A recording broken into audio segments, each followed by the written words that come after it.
Bonjour à tous, bienvenue au JT Pop. Aujourd'hui, un Netflix de la semaine. Un Netflix consacré à une série allemande, ce qui est rare.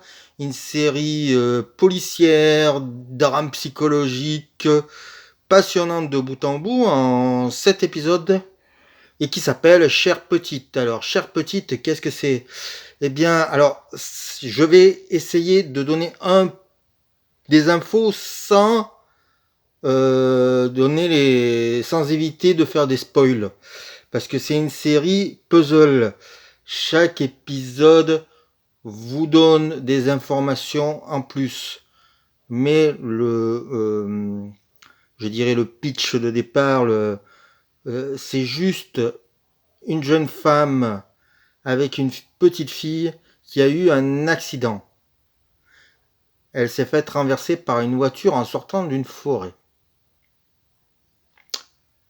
On va se rendre compte quand les secours vont arriver que cette jeune femme s'appelle Lena. On va lui faire un test ADN pour savoir si cette Lena ne serait pas une jeune fille qui aurait disparu il y a 12 ans, 13 ans. Car la jeune fille, la petite fille qui est avec cette Lena, a 12 ans. J'essaye de faire clair, c'est compliqué. On va se rendre compte que la petite fille est bien la fille de Lena.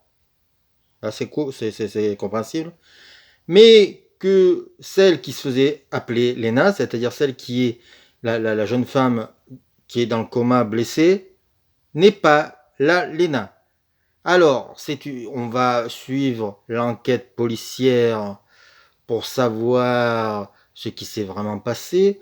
On va surtout être dans la tête de la petite fille, de la fausse Lena et d'un petit garçon.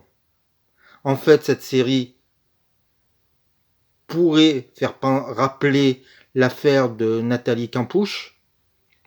Vous savez, cette femme qui avait été séquestrée par un homme pendant de nombreuses années. Je crois qu'elle avait eu des enfants avec, ou je ne suis pas tout à fait sûr de ça. Eh bien, ça raconte ça. Il y a eu un film qui s'appelait The Room avec Brie Larson qui avait obtenu un Oscar, qui est un peu dans cette veine-là. Sauf que là, on est plutôt, je dirais, dans un thriller. On va essayer de chercher le coupable de ces exactions. On va aussi... en fait, c'est aussi un thriller paranoïaque qui va poser la question, y a-t-il un réseau ou pas? À la fin de la série, on sait qu'on va vers le mieux, mais on n'a pas toutes les réponses, et en ce sens, elle est intéressante.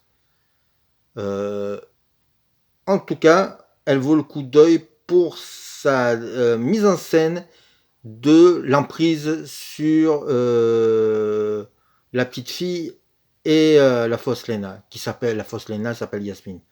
Mais c'est parce que il y a un parti pris assez intelligent, mais je ne vais pas vous le dire, qui fait que on est dans leur tête et on est dans la tête du mec qui les a enlevés sans pour autant qu'on le sache qui c'est.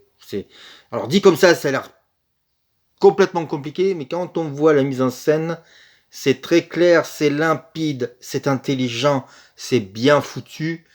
On s'ennuie pas une seconde. Il y a des scènes un peu gore, il y a des scènes très violentes psychologiquement. Il y a beaucoup de scènes dérangeantes. On s'ennuie pas une seconde. Voilà. Moi, c'est exactement ce que je demande à une série, c'est qu'elle me prenne aux tripes et qu'elle me lâche pas. C'est exactement ce qu'elle fait. Et en plus, j'ai pas besoin d'attendre 17 saisons pour connaître l'assassin. Donc c'est encore mieux. Mini-série.